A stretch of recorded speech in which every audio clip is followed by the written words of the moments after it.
नमस्कार दोस्तों। कक्षा 11 के नामांकित मूल तत्व विषय के भाग 1 के चैप्टर नंबर 1 हिसाबी पद्धति और उसके पारिभाषिक शब्द के बारे में आज हम आगे की पढ़ाई करने वाले हैं। दोस्तों, आज हम हिसाबी पद्धति के उद्देश्य, हिसाबी पद्धति के लाभ और हिसाबी पद्धति की हानियाँ या मर्यादा के बारे में पढ़ाई करेंगे। दोस्तों, पिछले वीडियो में हमने हिसाबी पद्धति के अर्थ और उसके लक्षण के बारे में पढ़ाई की थी। आज हिसाबी पद्धति के उद्देश्य से शुरुआत करें तो हिसाबी पद्धति का पहला उद्देश्य स्थायी रिकॉर्ड यानी परमानेंट रिकॉर्ड, क्योंकि दोस्तों जो भी हिसाब है वो व्यवहार एवं घटनाओं को लिखित स्वरूप में रिकॉर्ड किया जाता है और ये जो भी हिसाबी लेखा होगा वो बही के रूप में या कंप्यूटर में स्थायी रूप से रखा जाता है। बच्चों, वर्तमान समय में तो जो भी हिसाबी लेखा होता है वो ज़्यादातर कंप्यूटर के आधार पर होता है और उसका स्टोरेज कंप्यूटर में किया जाता है। तो इस तरह से ये स्थायी रिकॉर्ड के रूप में हिसाब रहेंगे, जिससे आवश्यकता हो तब उसका उपयोग किया जा सके। दूसरा, व्यवहार की हिसाबी असर जानना। दोस्तों, धंधा के प्रत्येक व्यवहार की असर धंधा की समग्र नफाकारकता या आर्थिक स्थिति पर होती है।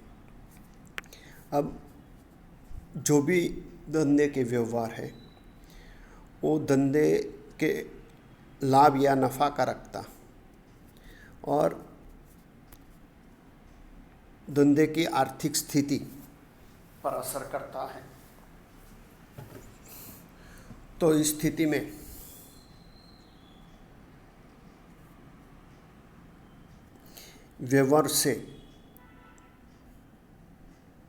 व्यवहार की असर नफाकारकता या आर्थिक स्थिति पर हो रही है उसकी जानकारी प्राप्त कर सकते हैं और नफाकारकता और आर्थिक स्थिति संदर्भ में दोस्तों हम आगे चर्चा या पढ़ाई करने वाले हैं।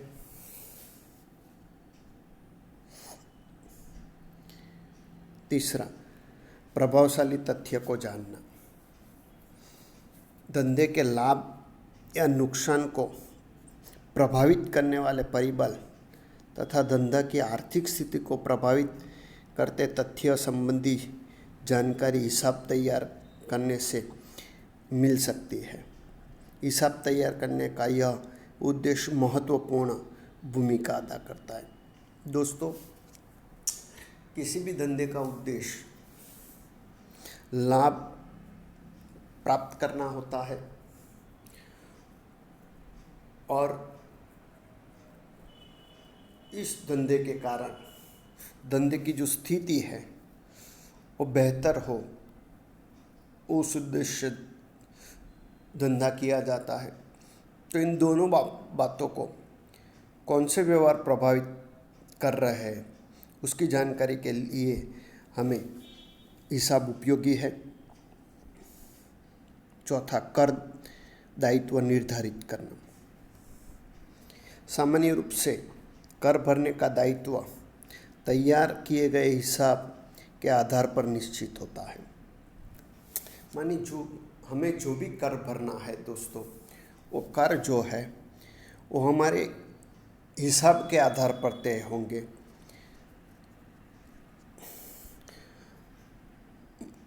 माने कि जो कर का प्रमाण है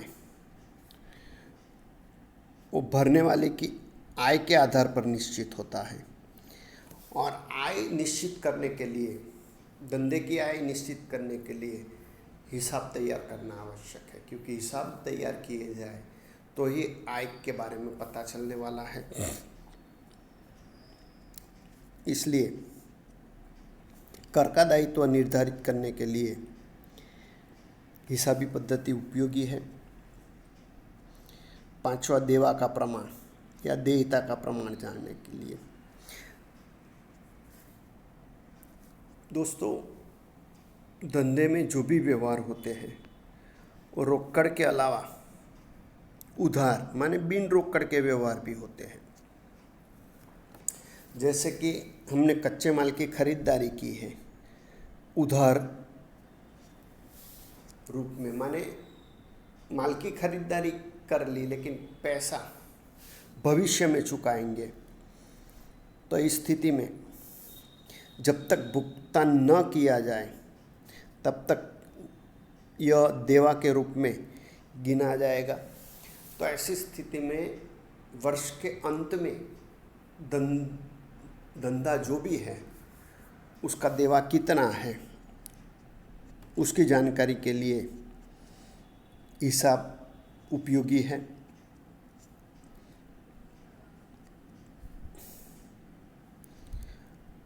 प्राप्य का प्रमाण माने लेना का प्रमाण जानना। उधार खरीदी की तरह ग्राहक को उधार विक्रय किया जाता है, तो उधार विक्रय करने के कारण जो भी रकम है वो भविष्य में मिलेगी।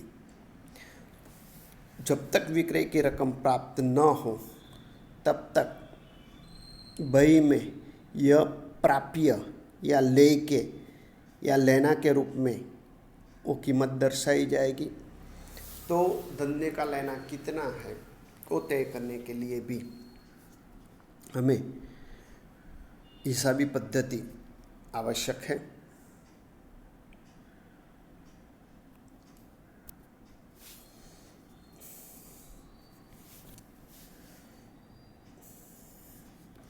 सातवां, धंधा की नफाकारकता का मापन। दोस्तों,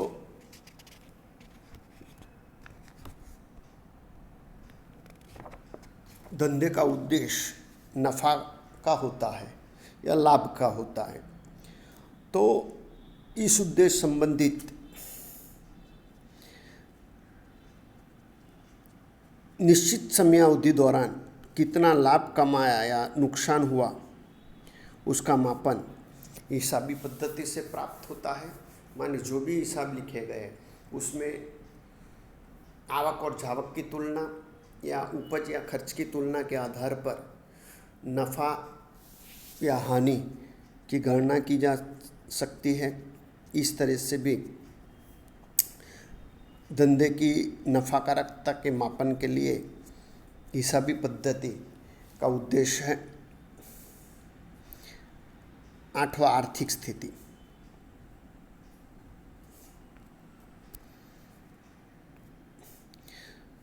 वर्ष के अंत में धंधा के दायित्व, संपत्ति और प्राप्यता कितनी है या संपत्ति और लेना कितना है, ये हिसाबी पद्धति के आधार पर तैयार किए हिसाबों में देखने को मिलता है। संपत्ति एवं लेना का प्रमाण दायित्व से अधिक है, माने कि मेरा संपत्ति और लेना जितना है उससे मेरा दायित्व कम है, तो इस स्थिति में ऐसा कहा जा सकता है कि धंधे की आर्थिक स्थिति अच्छी है। इस प्रकार हिसाबों के आधार पर आर्थिक स्थिति को सद्धरता कहते हैं, यह जानी जा सकती है।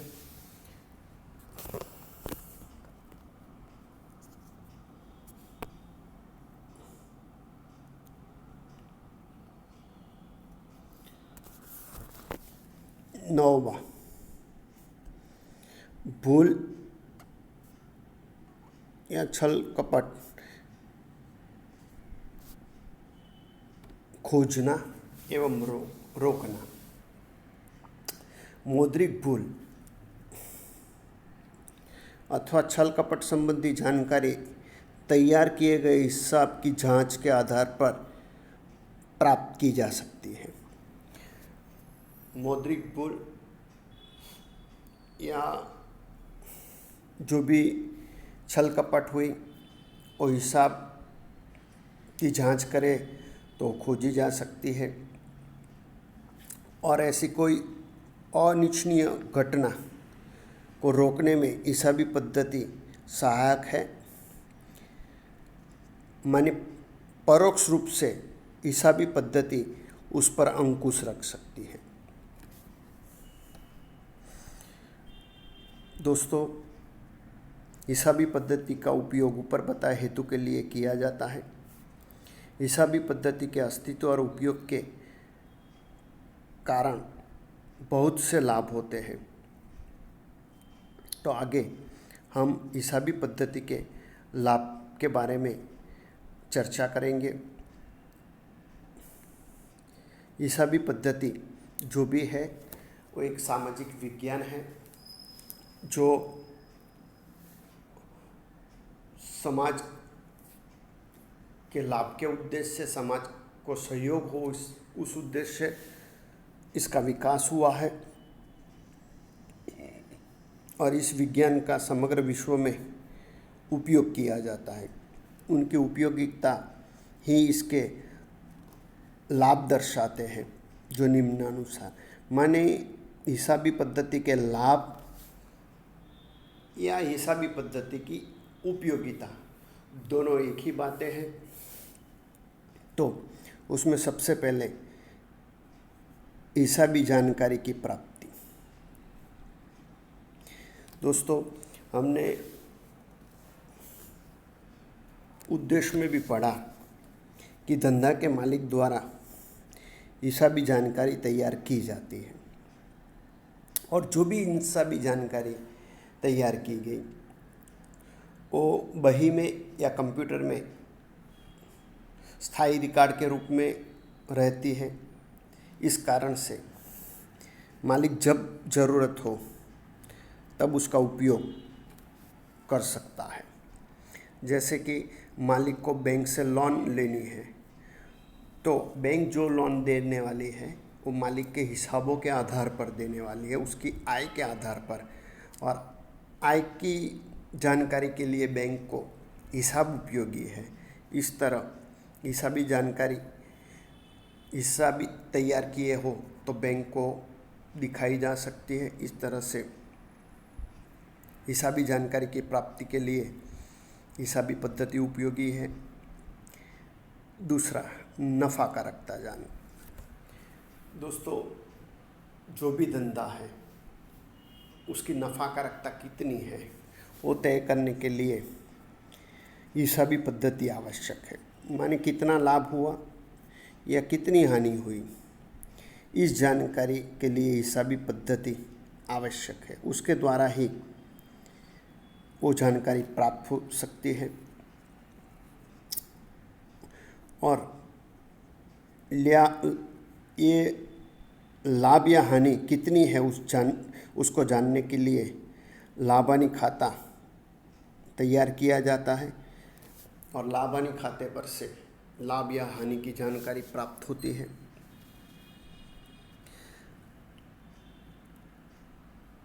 तीसरा, वित्तीय स्थिति। हिसाबी मुद्दत के अंत में धंधा के दायित्व का प्रमाण कितना है यह जाना जा सकता है। धंधा का दायित्व अधिक हो तो आर्थिक स्थिति कमजोर, और दायित्व कम हो तो आर्थिक स्थिति अच्छी गिनी जाती है। और ये आर्थिक स्थिति की जानकारी पक्की तलपट द्वारा जानी जा सकती है। दोस्तों, यह दायित्व की जो है उसकी तुलना संपत्ति और लेना के साथ की जाती है। इसलिए ऐसा कहा जाए कि संपत्ति या लेना की तुलना में दायित्व कम है तो आर्थिक स्थिति अच्छी है।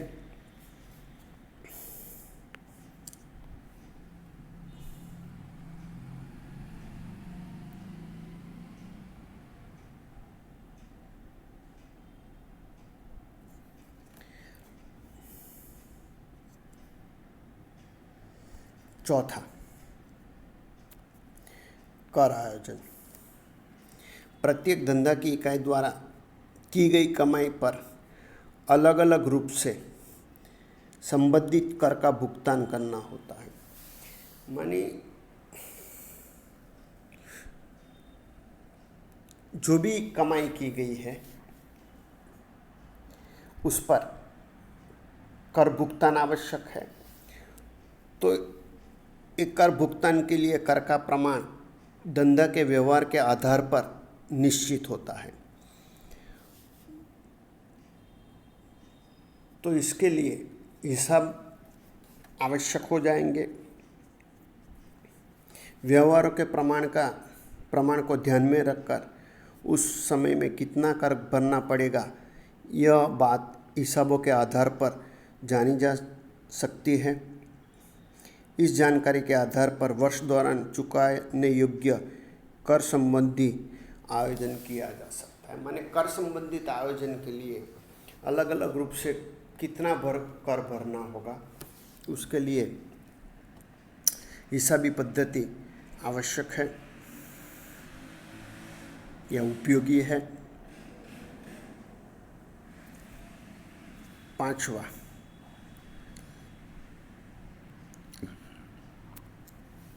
धंधा का मूल्यांकन। व्यवहार में कई बार मालिक द्वारा अपने धंधा का विक्रय अन्य व्यक्तियों को किया जाता है। माने मालिक अपना धंधा दूसरों को बेचना चाहे तो इस स्थिति में धंधे की कीमत कितनी होनी चाहिए,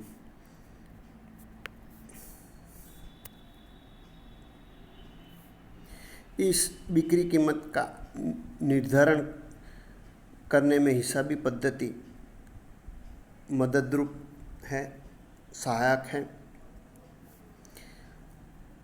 धंधा कितना फायदा कारक है, आर्थिक स्थिति कैसी है, इस संबंधी जानकारी हिसाबी पद्धति देती है। इस प्रकार धंधे का मूल्यांकन में हिसाबी पद्धति मददरूप है। मानी हिसाबी पद्धति के आधार पर नफाकारकता, आर्थिक स्थिति से धंधे का मूल्यांकन किया जा सकता है। निर्णय लेना। धंधा के अलग अलग स्वरूप, एकल व्यापारी, साझेदार पेढ़ी, कंपनी द्वारा अपने हिसाब तैयार किए जाते हैं। दोस्तों, एकल व्यापारी माने जिस धंधे का मालिक एक ही है, ऐसा धंधा। साझेदारी पेढ़ी माने दो से अधिक व्यक्ति एक दूसरे के सहयोग से धंधा चलाए तो साझेदारी पेढ़ी। और विस्तृत रूप पर धंधा चलाया जाए तो कंपनी स्वरूप हुआ। ये सभी अपने हिसाब तैयार करते हैं। इन तीनों बातों, जो भी स्वरूप है धंधे के, उसके बारे में आप अपने वाणिज्य संचालन सब्जेक्ट में पढ़ाई करने वाले हैं। विशेषकर कंपनी के हिसाब का उपयोग कंपनी के विविध पक्षकार जैसे कि लेनदार, अंशधारी, विनियोगकर्ता द्वारा अपने विनियोग संबंधी निर्णय लेने में उपयोग किया जाता है। मानी धंधे के पक्षकारों के लिए ये हिसाबी पद्धति निर्णय लेने में महत्व की भूमिका अदा करती है। प्रमाण के रूप में हिसाबों की रचना हिसाबी पद्धति के नियम और सिद्धांत के आधार पर होती है। मानी जो भी दोस्तों हिसाब लिखे जाते हैं वो नियम और सिद्धांत के आधार पर ही लिखे जाते हैं। इसलिए नियम और सिद्धांत का उपयोग करके लिखे गए हिसाब विश्वसनीय गिने जाते हैं। इस विश्वसनीयता के गुण के कारण कोई भी विवाद के समय हिसाब का जो लेखा है वो प्रमाण का काम करता है। जैसे कि साझेदारी पेढ़ी के साझेदारों के बीच हिसाब संदर्भ में कोई विवाद हुआ तो ऐसी स्थिति में हिसाबों को प्रमाण के रूप में उपयोग किया जा सकता है। माने जो भी विवाद है उसको हल करने के लिए प्रमाण के रूप में हिसाब उपयोगी है। भूतकाल की कार्यवाही से तुलना। लेखा विधि अर्थात हिसाबी पद्धति के नियम और सिद्धांत में परिवर्तन नहीं होते हैं। नियम और सिद्धांत नहीं बदलने वाले हैं लेखा पद्धति के, तो इस कारण धंधे की वर्तमान कार्यवाही अर्थात की नफाकारकता या आर्थिक स्थिति को भूतकाल की कार्यवाही के साथ माने भूतकाल के हिसाब के साथ तुलना की जा सकती है और इस तुलना से धंधा के विकास संबंधी जानकारी प्राप्त हो सकती है। यदि लाभ नहीं बढ़ा है तो विकास नहीं हुआ है अथवा अपेक्षा से कम हो तो भविष्य में उसकी प्राप्ति संबंधी आयोजन किया जा सकता है। इसके उपरांत प्रतिस्पर्धी के हिसाबों से भी तुलना की जा सकती। प्रतिस्पर्धी के हिसाब के साथ तुलना करके हमें क्या परिवर्तन आवश्यक है उसकी जानकारी प्राप्त हो सकती है। इस उद्देश्य से भी हिसाबी पद्धति आवश्यक है।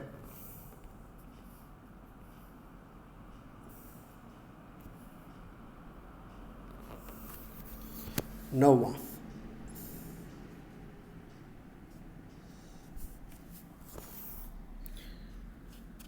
दोस्तों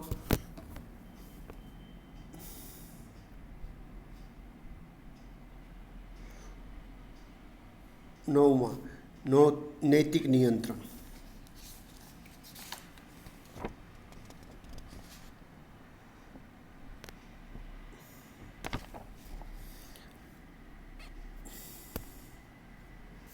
हिसाब लिखे जाते हैं वे प्रमाण के रूप में उपयोगी है। इसलिए कर्मचारी द्वारा किसी भी प्रकार की वित्तीय कपट करने संबंधी अवकाश कम हो जाता है, घटता है।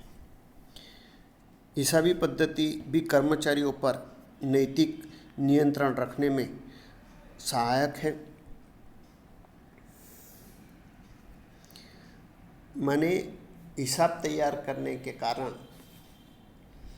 कर्मचारी पर अंकुश लाया जा सकता है। सुधारात्मक कदम।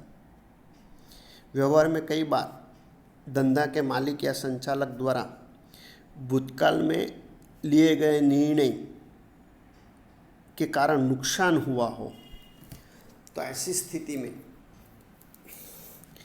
ये भूतकाल में जो भी नुकसान कारक निर्णय थे वो उसका प्रतिबिंब हिसाब में देखने को मिलता है। माने गलत निर्णय के कारण जो भी नुकसान हुआ उसकी जानकारी हिसाब पर से प्राप्त हो सकती है और इस प्रकार की भूल फिर से न हो इस संबंधी सावधानी रखी जा सकती है। इस दृष्टि से भी सुधारात्मक कदम के लिए हिसाबी पद्धति उपयोगी है। सामाजिक विज्ञान के अंग के रूप में हिसाबी पद्धति का अलग स्थान है। हिसाबी पद्धति आगे बताए अनुसार अपने नियम एवं सिद्धांतों के कारण कार्यवाही करती है।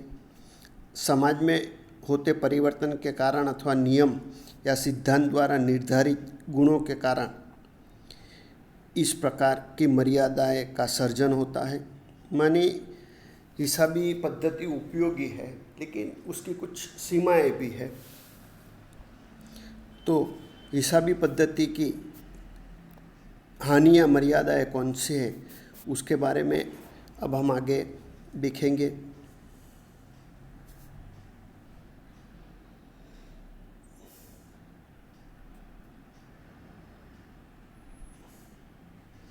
सबसे पहला गैर वित्तीय व्यवहार। गैर वित्तीय व्यवहार माने ऐसे व्यवहार कि जिसका द्रव्य में मापन न किया जा सके। दोस्तों, हमने आगे पढ़ा था कि हिसाबों में ऐसे व्यवहार लिखे जाते हैं जिनका द्रव्य में मूल्य आंका जा सके,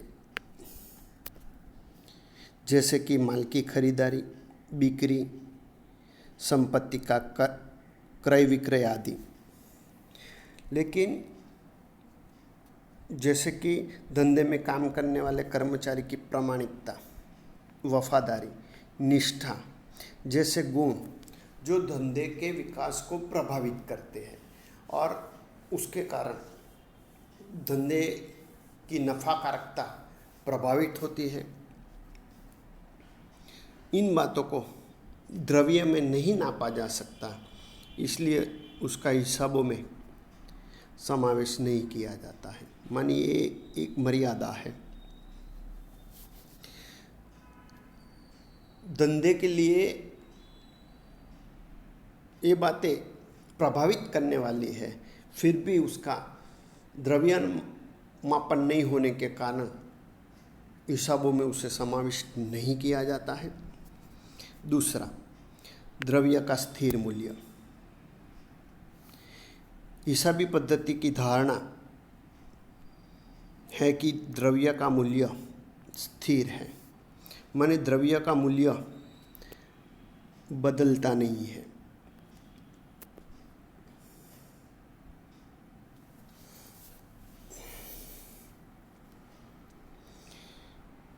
हिसाबी पद्धति की धारणा में द्रव्य का मूल्य स्थिर है, जैसे कि 5 वर्ष पहले 50,000 में खरीदी गई संपत्ति, अगर मुझे ऐसी संपत्ति की पुनर्स्थापना करनी हो तो मुद्रास्फीति माने भाव वृद्धि जो है उसके कारण मैं अब 50,000 में वो मुझे नहीं मिलेगी, उसके लिए मुझे 50,000 से अधिक रकम देनी होगी। हिसाबी पद्धति धारणा करती है कि द्रव्य का मूल्य स्थिर है। व्यवहार में यह संभव, वास्तव रूप से संभव नहीं है, इसलिए ये भी एक मर्यादा है। ऐतिहासिक व्यवहार, घटना। हिसाबी पद्धति में जो भी व्यवहार या घटना बन गई है माने हो चुकी है, उसका लेखा किया जाता है। उसमें हुई भूल को सुधारा नहीं जा सकता। दोस्तों, जो घटना हो चुकी है, जो व्यवहार हो चुका है, उसका ही लेखा किया जाता है। माने उसमें गलती हुई हो तो लेखा भी उस प्रकार से ही हुआ होगा, इसलिए उसे सुधारा नहीं जा सकता। लेकिन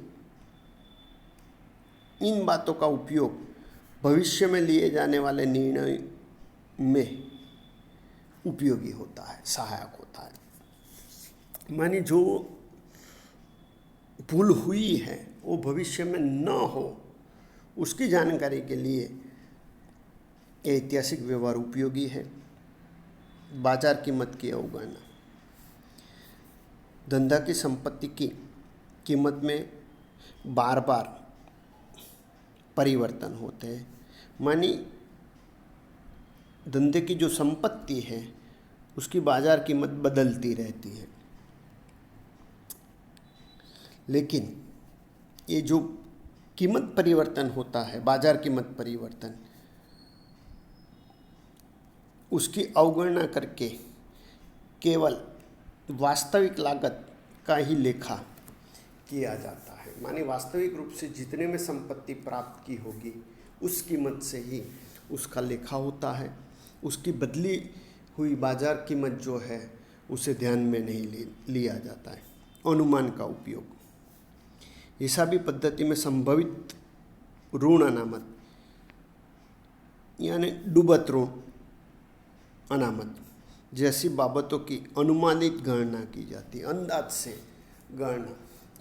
दोस्तों, डूबत ऋण अनामत माने मेरा जो लेना है वो लेना में से मुझे कितनी रकम प्राप्त करने में शंका है, द्विधा है, तो ऐसी जितनी रकम प्राप्त होने में द्विधा है उसे डूबत ऋण का अनामत कहा जाएगा। दोस्तों, यदि अनुमान में भूल हो तो वह भूल हिसाबों में देखने को मिलेगी, लेकिन इस प्रकार के अनुमान भूतकाल के अनुभव के आधार पर और तार्किक ढंग से लिए जाते हैं, माने तार्किक रूप से लिए जाते हैं, जिससे भूल का अवकाश कम होता है। छठी मर्यादा या हानि, दोहरे मानन।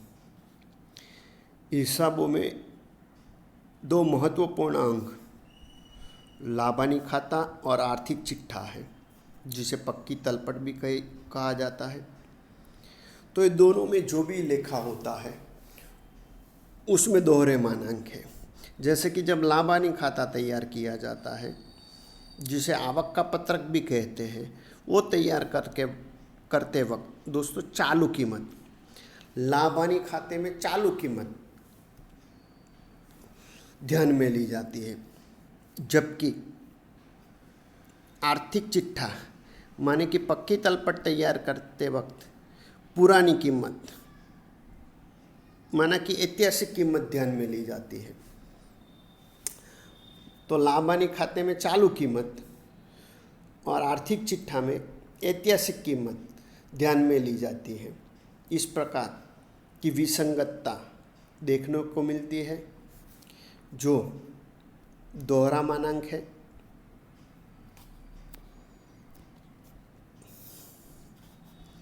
दोस्तों, आज हमने हिसाबी पद्धति के उद्देश्य, लाभ और मर्यादा के बारे में पढ़ाई की। इस वीडियो को आपको 2 बार ध्यान से देखना है। आगे की पढ़ाई के लिए फिर मिलेंगे।